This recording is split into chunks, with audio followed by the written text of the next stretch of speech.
好，呢度係勝利道金碧大廈一個2房單位，324尺。啱啱附近有啲裝修工程，可能都收埋啲聲音嘅。咁啊，業主又改咗則嘅。咁首先呢度有間主人房啦，放到一張差唔多4尺半嘅床啦。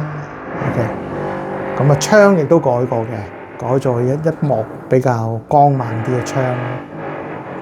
嗱，咁另外呢邊就本來呢度另外一間房噶嘛，個業主就改做一個開放式廚房，有晒電爐啦、洗衣機、雪櫃都喺晒呢邊嘅。